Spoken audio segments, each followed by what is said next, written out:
Hello, everybody. Peter Greenberg here. Happy Monday, wherever you happen to be. You may remember that last week we gave you the global travel update on board the brand new Silver Sea Silver Ray in the ocean off Portugal. This week we've traveled just a bit. Behind me is not some kind of a filter screen, it's the real world. We're coming to you from the Four Seasons in Napa Valley, California, the only hotel in Napa Valley that's got a working vineyard right on the property. Of course, there are over 500 other wineries here in Napa Valley, and it's an amazing place to be. It's also fire season, and we have to be careful about that. There are actually 2 fires burning nearby, but they're under control. It's California. Let's hope they can maintain that. They had a pretty good rain season this year in the winter, so hopefully this fire season won't be as volatile as last year. Lots of news to report to you guys. Let's start with Boeing. Their chief executive is going to be testifying tomorrow on the Hill. What a surprise. More problems for the manufacturer with production issues, with their subcontractors, holes in metal parts that shouldn't have been there, that were not properly inspected, and were only discovered after the planes were built. We're talking about the 787 Dreamliner. The administrator of the FAA, an amazing statement last Friday. I got to give him some credit for coming to grips with this, but how long did it take the FAA to come up with this quote? He says he admits that the FAA's relationship with Boeing was too hands-off. Well, no kidding. Now what are you going to do about it? Are you going to change the inspection system where Boeing can no longer self-certify their own planes or inspect their own planes? Are you going to change the inspection system where FAA inspectors can actually do surprise inspections on the maintenance operations? Or are you still going to give them seven days notice that you're coming? Which is FAA protocol, by the way. Absurd, right? There's so many things wrong here. Boeing continuing to hemorrhage money. The airlines not getting the deliveries of the planes they need, which means the summer is going to be crowded and airfares are going to go up. And one other reason why airfares may go up, we are at the crisis point now in negotiations between the flight attendants for one airline, American, and the airline itself. It's at the National Mediation Board. No progress is being made of substance, although they're getting a little closer on the wage offer. But it's at the point now where many U.S. senators are asking the NMB, under the law and under the protocol, to free American Airlines flight attendants to actually call a strike and go on strike. They have to actually declare an official impasse to allow the flight attendants to do that. If that happens, the earliest that American Airlines flight attendants would go on strike would be about maybe 45 days from now, which means July could be ugly, because that means everybody's going to be booking flights on other airlines, because American operations will be substantially reduced because they won't have the staff, at least the in-flight staff, to support them. And of course, the other trickle down or maybe tumble down effect will be that airfares this summer will go even higher because of demand. So we'll be watching it very carefully. Keep in mind that under federal law, flight attendants and pilots can't just say, okay, we're striking. They have to go through mediation. If mediation doesn't work, then there's arbitration. If arbitration doesn't work, then there's like a 30-day cooling off period during which they then can be authorized to go on strike. And even then, if it's considered in the national interest, the president has a tool in his or her arsenal to basically order either the pilots or the flight attendants back to work. That has happened before. It happened back in 2000. President Clinton did that with American pilots, and they had to go back to work. So stay tuned. We're going to see what's happening, because whatever the American Airlines flight attendants eventually receive, and keep in mind, they've worked without a contract now since January 1 of 2019. It's a tough situation, but whatever American finally concedes and makes a deal with them, well, guess what else is happening? United Airlines is in the process of negotiating with their flight attendants now, and you can bet anything you want that they're going to be watching the deal that American gives their flight attendants carefully to see what they're going to ask for or demand for from United. Again, costs are going to go up, airfares are going to go up. Just live with that. So that's what's going on there. Also, let's go to this picture from Paterson, New Jersey. Couple was enjoying a nice dinner when this fell through the roof. Can you see it? Right through the roof. Yes, ladies and gentlemen, a present from at least one airplane, a commercial airplane, blue ice. You know what that means. That's right. That's frozen lavatory fluid. Eee. That's a way to disrupt dinner. We're trying to figure out which airline did the deed, and we'll get back to you on that. Just another little story to share with you this week. But Let's talk about something else more serious. The FAA is reporting over 920 incidents of unruly, disruptive, or downright violent passengers. And let me take you back to the year 2021, an American Airlines flight 1774 going between Dallas and Charlotte, when a woman passenger, obviously disruptive and violent, started lashing out, beating up on flight attendants, trying to open up the airplane door at altitude. She was finally subdued and duct taped to her seat. The FAA levied a fine against her of $81,950, and now they are suing her because she hasn't paid up. Speaking of suing, one of the more bizarre aspects of bad public relations, two passengers on an Air Canada flight going from Vancouver to Costa Rica were among many, many others who were stranded for 24 hours, never got to where they needed to go. They complained to the Canadian version of the U.S. Department of Transportation, the Canadian Transportation Department, government agency, which awarded the two passengers who complained $1,000.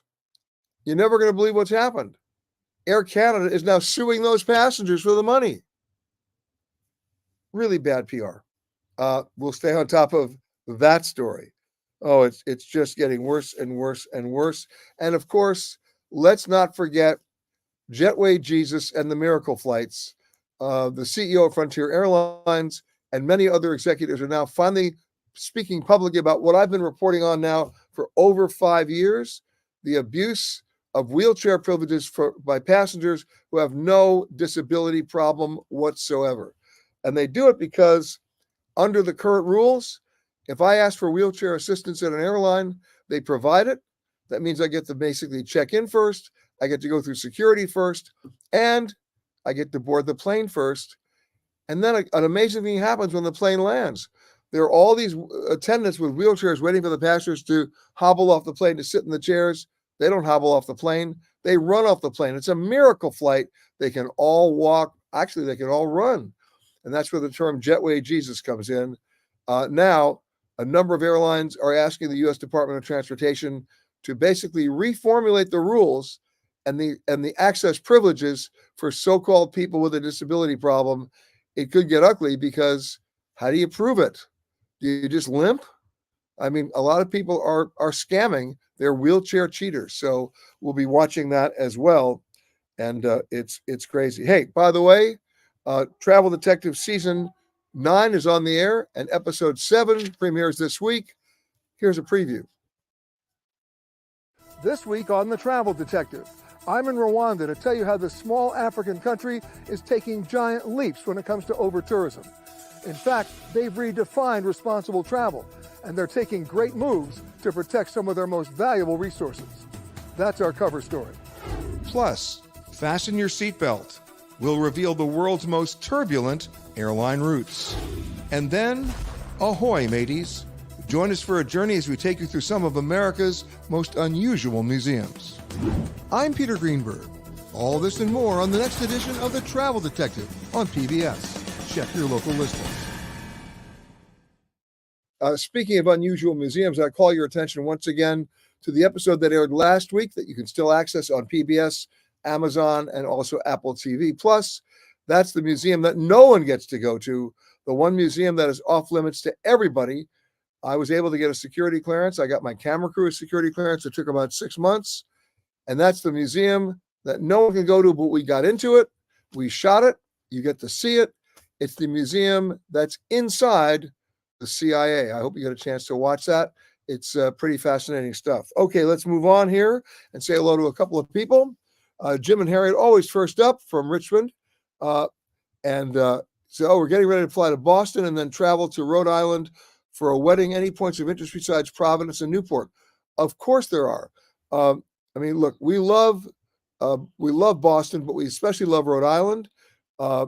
And I would check out a very interesting little small place that's on the water called Wakefield, Rhode Island. And there's some really great restaurants there. You should check them out. And of course, if you go to our website, petergreenberg.com, we'll have some more stuff there on Boston and Rhode Island for you. Here's one from Jeff. Greetings again from Carroll, Iowa. Okay. And Judy's saying Scottsdale, where it's hot. Okay. Well, yeah, it's June. It's Arizona. It's hot. Sue saying hi from Bellingham, Washington. Adrian saying greetings from, of course, Surf City. That's Huntington Beach. Matthew saying good evening from Syracuse, New York. Okay. Camilla's in Malibu. Okay. Test trip for future remote work. Gee, tough job working remotely from Malibu, where you can get an estimate for a Diet Coke. Okay, here we go. Lorraine is saying hello from Lansing, Michigan. Elizabeth saying hello from Encino. Nice and hot now, you bet. Hey, by the way, nothing's hotter than Boston right now if you've been watching the weather. Talk about a sustained heat wave. It's brutal right now. Okay. Thank you, George, for that note. Colleen says hi from San Francisco. I'll be soon headed to Mexico City for a legal conference. Many colleagues are avoiding this trip due to increased violence. I'm a judicial officer, not a politician, so not a target, at least not in Mexico. You know what? I have to tell you this, and the numbers support this. You know, if you look at gang violence or drug violence in Mexico, over 65,000 Mexicans in the last 8 to 10 years have been killed by acts of gang violence against other gangs. Travelers and tourists are not targeted. There's a bizarre gentleman's agreement between the cartels and the government that the government will not come down harder on them. They leave the hugest source of revenue the Mexican government gets alone. And so far, with like one or two ridiculous exceptions, the cartels have stayed true to their word, whatever that means. But I will tell you this, if you look at the odds and you look at the numbers, right now, it would not stop me from going to Mexico. Obviously, you want situational awareness. You want basic common sense. There are certain locations I wouldn't go in Mexico right now. I wouldn't go to Ciudad Juarez, and I wouldn't go to, Guerrero Negro. I mean, for me, not really. But Mexico has 32 states. That's right, 32 states. An overwhelming number of them are completely safe. And that's, by the way, one of the reasons why so many Americans have second homes there and are still going.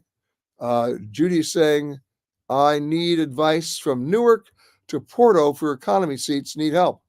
Well, very little advice I can give you because there's only one airline that flies nonstop from Newark to Porto, and that's TAP, the airline of Portugal. And they fly every night. It's a reasonably decent flight, usually on an Airbus A321. It's not that long a flight, especially going, about an hour more coming back as a headwinds. So check TAP out. And if you do it properly, remember TAP is one of those airlines that offers you a stopover in Lisbon if you're going on another TAP route somewhere else. So let's say you want to fly from Newark to Madrid, but you want to stop in Lisbon first, you qualify for that free stopover. So check it out. All right, let's keep going. Katrina's saying hi from Alabama. David saying, can you recap the Santa Ana episode from this past weekend? Did not get to hear it. Okay, just for you, David, I'm going to speak for 30 minutes. No, I'm not. It was a 3-hour radio show, but you can access it. Go online to petergreenberg.com. It exists as a podcast, and you'll be able to listen to the entire show. Okay? Felipe says Air Canada service has been down a very steep slope. They just came in last in the J.D. Power survey of service because so many people still think of Air Canada as having the attitude of a government airline. I can tell you they're aware of it, and they're actually trying to change things internally within their system. And I'm starting to see some change happen, which is great because Air Canada needs an airline that people like to fly. And I'll have more on that with you after I do another story on them coming up. We're checking out what they're doing and trying to fix some of their problems. I agree with you on that going into this, but they are trying to get better. Okay. Red's watching from Omaha. And hey, I'm scrolling down here. Jeff saying I'll be visiting Krakow in September of this year. Will ESS or ETIS be things I will need to be concerned about before going? No. Every so often, the European Union says, okay, we're going to do ETIOS, which is the electronic visa. They basically canned it for this year. You know why? They didn't want to piss off too many people going to the Olympics. Now, they're going to try to do it later in the year, but probably closer to January. So as soon as we get a date, we'll let you know. But right now, it's not in the cards. Okay, Gene saying hi from Tulsa. Okay, Red says, I plan on buying lots of records and CDs in Denver, flying home to Omaha and Frontier on the 4th. They're asking for $50 for what? Oh, for U.S. Postal Service, it's asking for $15. No brainer. Okay, I see what you're saying. Then you know what you got to do. Okay. Staying cool in Scottsdale, says Ethan. Okay, here we go. And Ethan is saying United is now offering their nonstop service from EWR to Porto daily, typically 2 flights. Thank you for filling me in on that. United is now the largest transatlantic carrier in the world. Now, they can only do that as long as they get their deliveries from Boeing, and that's been a real problem for not just United, but American as well. But if they're still operating those flights, then there's another option for you other than just TAP. All right, let's keep going here. It's time to talk about speaking of great trips. Later this year, I've talked about this before. I'm going to keep telling you guys about it because you need to know about it. To support my alma mater, the University of Wisconsin Alumni Association, where am I going? On an amazing magical mystery tour through the Gulf, the Arabian Gulf, from Oman, Muscat in Oman, all the way through the Emirates, Bahrain, and ending up in Dubai. Amazing history there on an amazing ship, one of the Ponant ships. There'll be guest speakers on board, including yours truly. I'll be speaking twice during the trip, but also acting as a guide to the region that I happen to know so well. And it supports a great cause, the University of Wisconsin Alumni Association. Go Badgers. So I hope you guys can join me. We're going to show you the website to go to. It's actually scrolling right now across the screen. It'll come across again. You can also go to GoHagan, GoHagan.com, for other trips that they're doing. But this is the one I highly recommend because I'll be on it. How about that? But I hope you get a chance to at least research it to see how cool it really is. And for those of you who are worried about the Gulf and the Middle East, here's your early Christmas present. Buy an atlas. Nowhere near any danger zone, I can assure you. This is not the Red Sea. This is not Gaza. This is not the West Bank. This is the Arabian Gulf. And I highly recommend it, and I will be there. And may I remind all of you that my last name is Greenberg. So I hope to see you on board. All right, more stuff to talk about. And that is, I know what we have to talk about. Excuse me, some of your questions that you came in. And also, one more thing I got to share with you. There's a report of a test they're doing in Las Vegas at the Harry Reid International Airport that the TSA is doing, trying to speed up the process of security and passenger screening, using avatars and using, of course, AI and biometrics. My pal Carter Evans from CBS News did a little bit of report on it recently, but the cool part about it, you got to laugh, is the reaction from The Daily Show. Roll the tape. TSA is testing out a new way to make airport security even more annoying. This could be the future of airport security. At the TSA's Innovation Checkpoint at Las Vegas International, travelers are testing new self-service technology for the first time. The idea is it's supposed to be like a regular TSA checkpoint, except fewer TSA agents and hopefully streamlined. Do you have everything tucked inside your bin? Yes. Here, passengers are greeted by a virtual agent. If you have a question, it's really easy just to talk to the camera, get a very quick answer back. Real agent, real person. Right, who doesn't have to physically be in the checkpoint with you. They're still performing the function that we've asked them to perform, but in a different location. What the is this shit? So it's a regular TSA line, but you added a Zoom meeting? So, hey, I said I don't have a bomb. I don't have a bomb. What? You're muted. I can't. Oh, wait, sorry, I'm muted. Okay.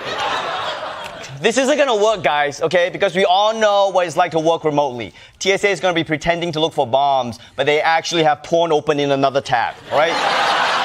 And even if they do catch someone, what are they going to do? Order us to tackle ourselves? Hey, I got a solution for you, TSA. It's a new form of technology called open another lane. Just open another lane. Gotta love it. Somebody at the TSA has to tell me this. I understand you've got to train your agents, but why are you training them at 7 o'clock in the morning and 5 o'clock in the afternoon when the terminals are all busy? Train them at 11 o'clock in the morning. So here's my handy dandy way to get yourself through the line just a little faster. When you get to the security checkpoints, you usually have a choice of which lines you want to go through. And I'm not talking about pre-check or regular. Sometimes it's which lane you want to go in.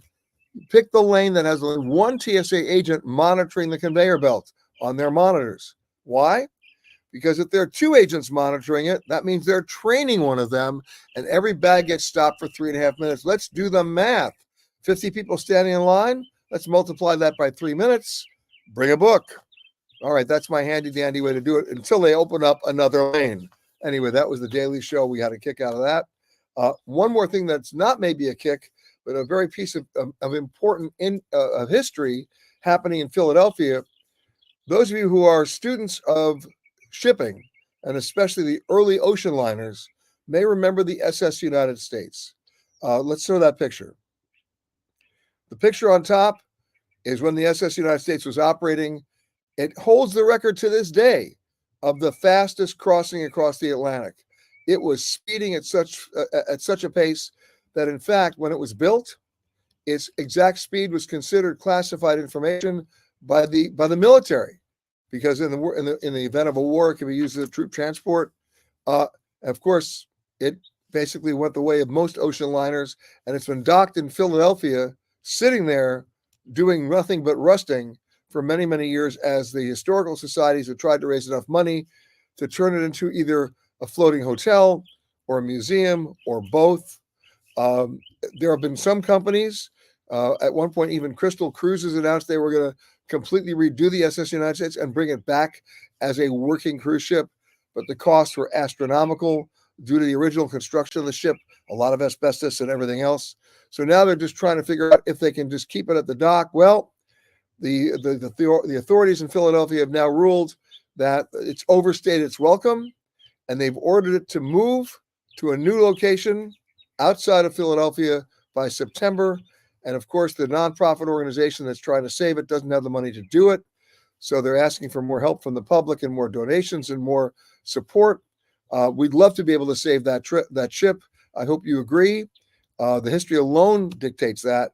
We'll have more information on our website about where you can get involved with that historical association to try to save the SS United States. Again, still holds the speed record to this day of the fastest crossing by a ship across the Atlantic. All right, so we've got that. Now, let's go to some of your questions. Here's one from Reginald. I'm a 20-year-old male college student planning to travel to Bogota for 4 days. I'm traveling solo. It's my first time in Latin South America. I speak only a little Spanish. Donde está el baño? Although I lived in Miami for 2 years. I've been to third world countries, but never South America. Is it safe to travel there? I've been to Bogota many years. The old days of the drug cartels. You know, remember Narcos? Guess what? That guy died in 1993. So we're already 31 years later. So you know what to do. Go. And Bogota is great. Go north of Bogota on the northwestern coast, called the island of Santa Marta. It's brilliant. The coasts of Colombia are not fully explored and are absolutely gorgeous. You'll have a great time. Here's one from Ty, who writes, I only have a day to give up in Split, and I'm wondering if I should do a day trip to the national park or venture out to Mostar. Mostar, that's where I'd go. Ira says, got about 3 days to kill and want to take a short trip from Milan. Where can I go? Considering Switzerland, but don't want to have to do a lot of travel. Already going to Como. Nice villages around. Absolutely right. This is where the Rail Pass comes in, right? Look at the map. So everything is so close, right? I mean, you could even end up in Monaco by the time you're finished. So check out the Rail Pass routes. It involves like 33 different train systems now, and you have to buy it before you leave this country in conjunction with your round trip airline ticket. You can buy it at an income of a week or 2 weeks. In your case, basically, you got 3 days. You'll get to at least one great location, and it'll be worth it. Heather says, I really want to plan a solo trip to London this year. I want to plan for early October to beat the crowds. But now I'm wondering if spring would be better so we can see all the gardens in spring bloom. Any opinions on whether fall or spring is better in London? I do not go to London for the weather under any conditions. I'm not there for a suntan. I'm not there for mild weather or summer weather. I'm there for the culture and for the experience and for the history. So the answer is, October's not a bad month to go. It's not crowded.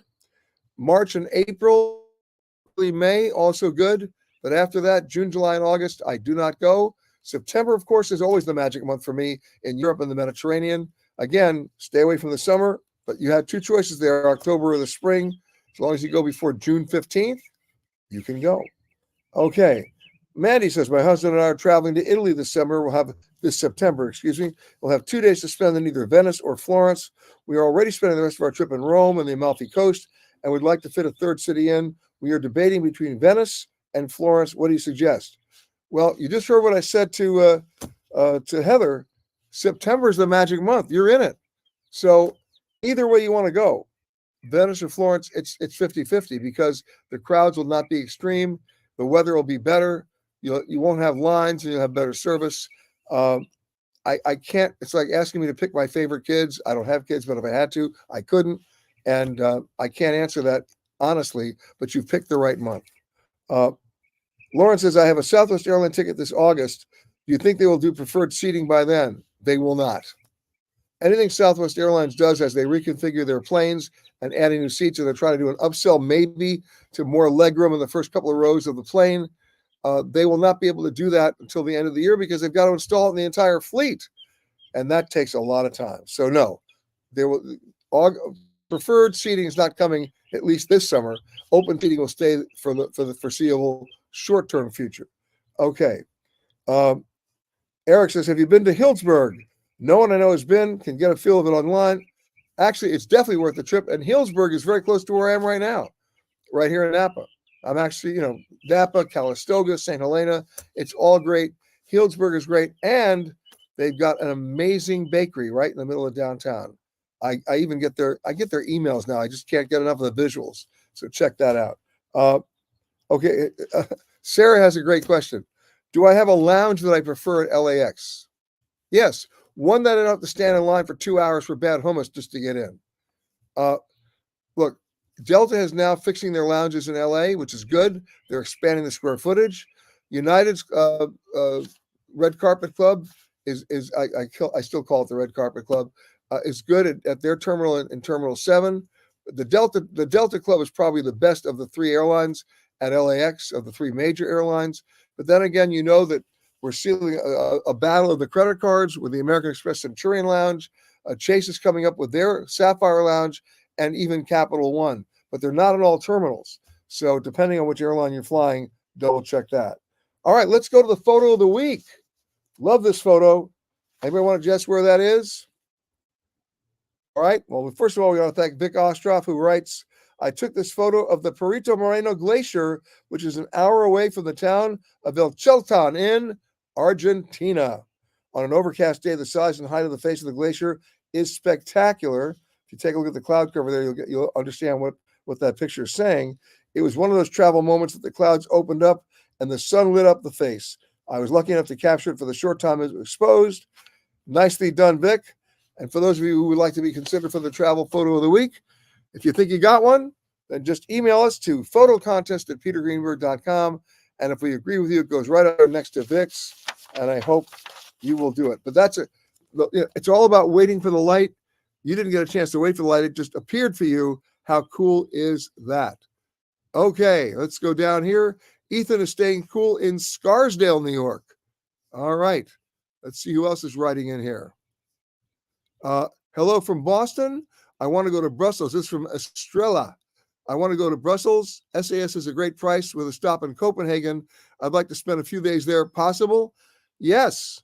But remember, SAS may not have that stopover program that TAP does, or Qatar does, or Turkish Airlines does.